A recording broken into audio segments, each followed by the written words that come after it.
Hello everyone, this is me Umar Ali and you are watching my YouTube channel Justice Law Academy. Dear students, जैसे कि हमने previous class में mention किया था कि हम नेक्स्ट क्लासेस में करेंगे kinds of law and every lecture will contain only two kinds of law. तो उसी लेक्चर के कंटिन्यूमेंट्स में आज हम एक टॉपिक करने वाले हैं जो कि टू काइंड्स ऑफ लॉ के ऊपर है। Number first conventional law, number second customary law. तो इस लेक्चर में आज हम समझेंगे कि what is conventional law and what are the essential features of conventional law and its example, and then we will try to cover up customary law, that what is customary law, its essential features and its examples। तो चलो शुरू करते हैं अपने lecture को conventional law से कि what is conventional law।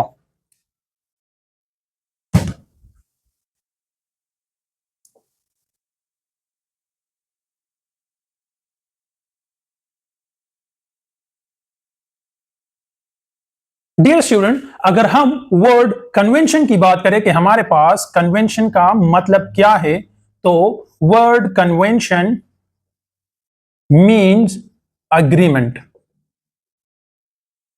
ठीक हो गया। अब कन्वेंशनल लॉ क्या चीज है? तो conventional law is a law which is based on agreement.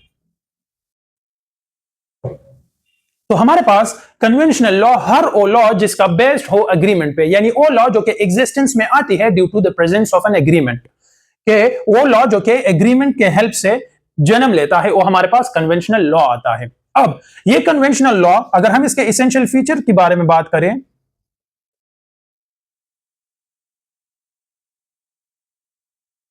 तो नंबर फर्स्ट जो एसेंशियल फीचर है कि वो ये है कि conventional law is a kind of special law.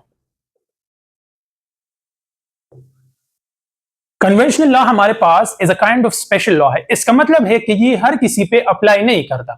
अब जब कन्वेंशनल लॉ हर किसी पे अप्लाई नहीं करता, तो फिर किन किन लोगों पे या किन किन ग्रुप्स पे या किन किन चीजों पे अप्लाई करता है? तो conventional law applies only on those who are party to the agreement.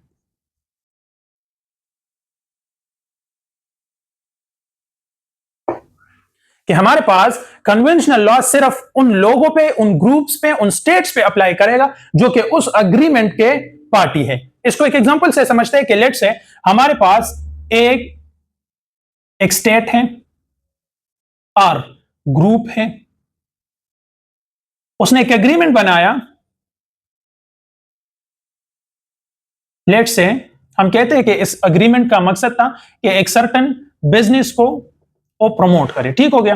अब स्टेट बी है और ग्रुप बी है, उसने इस एग्रीमेंट को एक्सेप्ट किया, मतलब पार्टी बन गया। तो अब यहां पे जो रूल्स है, यहां पे जो लॉज है, तो ये सिर्फ बी पे अप्लाई करेगा, ना कि सी पे भी अप्लाई करेगा, क्योंकि सी ने उसको एक्सेप्ट नहीं किया। तो ये कन्वेंशनल लॉ सिर्फ और सिर्फ बी पे अप्लाई करेगा, सी पे अप्लाई नहीं करेगा। तो इट मींस कि conventional law is a law which is apply to only those who are party to the agreement. ठीक हो गया। सेकंड जो इसका एसेंशियल फीचर है वो है कि ये वॉलंटरी लॉ है। अब वॉलंटरी लॉ से क्या मुराद है?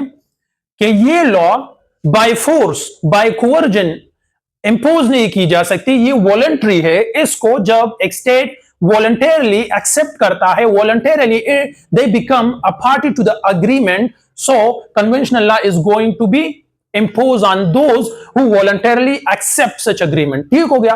तो हमारे पास कन्वेंशनल लॉ वॉलंटरली लॉ है, यानी ये सिर्फ उन लोगों पे अप्लाई होगा या उन लोगों पर इंपोज होगा जो कि इसको वॉलंटरली एक्सेप्ट करते हैं and they become a party to the agreement. ठीक हो गया। थर्ड जो इसका एसेंशियल फीचर है वो ये है कि ये पॉजिटिव लॉ बन जाता है। अब ये पॉजिटिव लॉ किस तरह बन जाता है? तो पॉजिटिव लॉ का मतलब है यानी वो लॉ जिसको आपने ओबे करना है। ठीक हो गया।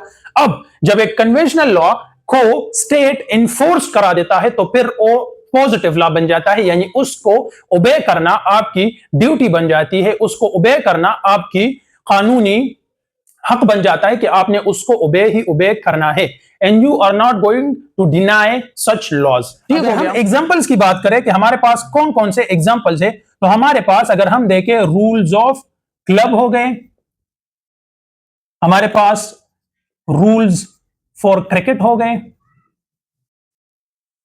तो अगर हम देखें तो ये कन्वेंशनल लॉज है, क्योंकि ये बेस्ड ऑन अग्रीमेंट होते हैं एंड ये सिर्फ उन ग्रुप्स पे, उन स्टेट्स पे अप्लाई करता है जो कि इस अग्रीमेंट के पार्ट बन जाते हैं, जो कि इस अग्रीमेंट के पार्टी बन जाते हैं। ठीक हो गया। तो in simple words, conventional law is the name given to such rules which are based on an agreement and apply only to those who are the party to the agreement। यानी conventional law in simple words उन rules को नाम दिया गया है जो कि एक अग्रीमेंट के बेस्ड पे आते हैं एंड ये अप्लाई करता है सिर्फ उन पे जो कि अग्रीमेंट के पार्टी बन जाते हैं। ठीक हो गया। तो ये था हमारे पास कन्वेंशनल लॉ। अब हम करते हैं कि what is customary law, it's essential features and example. हमारे पास फोर्थ नंबर पे एक लॉ है जिसको हम कहते हैं कस्टमरी लॉ। अब कस्टमरी लॉ क्या चीज है? अगर हम बात करें तो ये कस्टमरी वर्ड निकला है कस्टम से, यानी law which is based on custom. अब कस्टम क्या चीज है? Custom a habitual course of conduct है।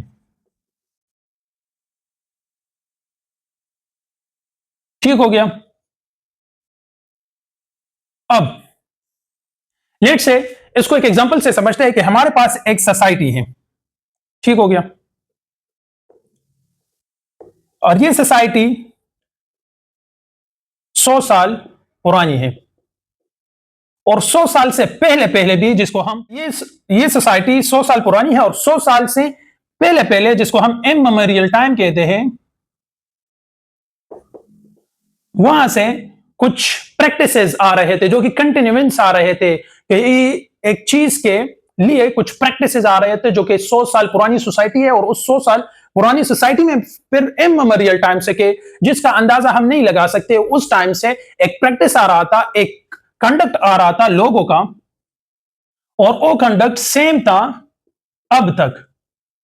तो ये यहां से लेके यहां तक जो प्रैक्टिस है और हैबिचुअल कोर्स ऑफ कंडक्ट है, इसको हम कस्टम कहते हैं। ठीक हो गया। अब कस्टमरी लॉ वो लॉ है जो कि कस्टम के ऊपर बेस्ड हो, यानी वो लॉ जो कि इस प्रैक्टिस, इस कंडक्ट के ऊपर बेस्ड हो, उसको हम कस्टमरी लॉ कहते हैं। अब कस्टमरी लॉ को ला के अगर हम एसेंशियल फीचर्स के बारे में बात करें कि कस्टम लॉ के एसेंशियल फीचर्स क्या है, नंबर फर्स्ट कि ये जो कस्टमरी लॉ है, पहले तो ये कस्टम के ऊपर बेस्ड होगा। ठीक हो गया। अब कस्टम का नेचर किस तरह होना चाहिए कि वो पब्लिक ओपिनियन के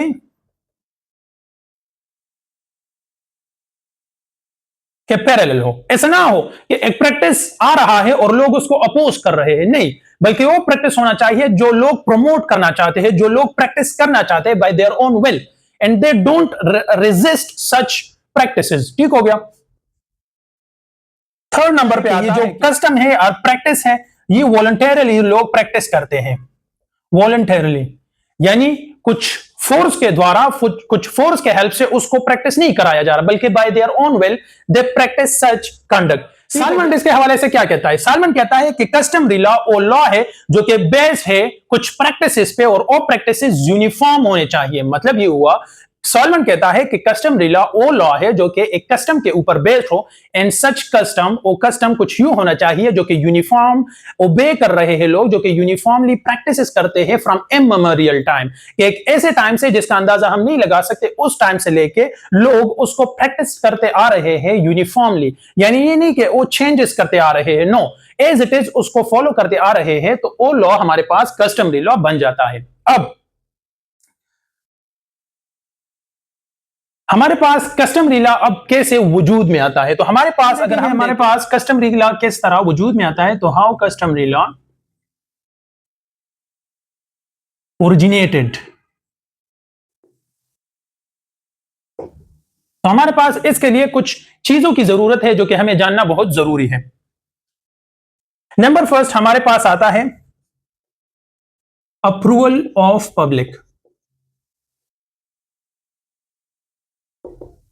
सेकंड नंबर पे आता है लॉन्ग स्टैंड, सेकंड नंबर पे आता है लॉन्ग ऑब्जर्वेंस, थर्ड नंबर पे आता है स्टेट रिकॉग्निशन। अब एक कस्टमरी लॉ को ओरिजिनेट करने के लिए कुछ चीजों की जरूरत है, जिसमें फर्स्ट नंबर पर आता है अप्रूवल ऑफ पब्लिक, यानी पब्लिक उसको अप्रूव करता है कि yes this is our custom, this is our habitual course of conduct and we give our approval to such practice. ठीक हो गया। ऐसा नहीं है कि वो रिस्ट्रिक्ट करते हो, कहते हैं कि नहीं दिस इज नॉट करेक्ट, बल्कि वो उसको सपोर्ट करते हो, उसको प्रमोट करते हैं कि yes this is our social custom, this is our habitual course of conduct, जो कि हमारे अबाव अजदाद भी फॉलो करते आ रहे हैं। Number second, long observance. Society में या जिस ग्रुप में है वो long from a very immemorial time, long time से उसको लोग ऑब्जर्व करते आ रहे हैं या लोग उसको फॉलो करते आ रहे हैं। State recognition and third is कि स्टेट उसको रिकॉग्नाइज करता है कि यस दैट्स फाइन, कि लोग इस प्रैक्टिस को फॉलो करते आ रहे हैं और ये इनको एज इट इज फॉलो करते आ रहे हैं और कोई रिस्ट्रिक्शन नहीं है, कोई क्रिटिसिज्म इस पे नहीं है, कोई ओपिनियन जो इसके खिलाफ नहीं है, तो ये एज अ लॉ हम इंपोज करा सकते हैं। जिस तरह अगर हम देखें इसके एग्जांपल पे, तो हमारे पास मैरिज का जो कॉन्सेप्ट है तो ये वेरी करता है from one group to another, from one society to another. अगर हम देखें हमारे पास जो मैरिज के जितने भी रूल्स है, जितने भी हमारे पास ट्रेडिशंस है, रस्म रिवाज है, तो वो हमारे कस्टम से आए हैं। तो इसी तरह ये मैरिज के जो रूल्स है ये हमारे पास कस्टमरी लॉ के एग्जांपल्स है।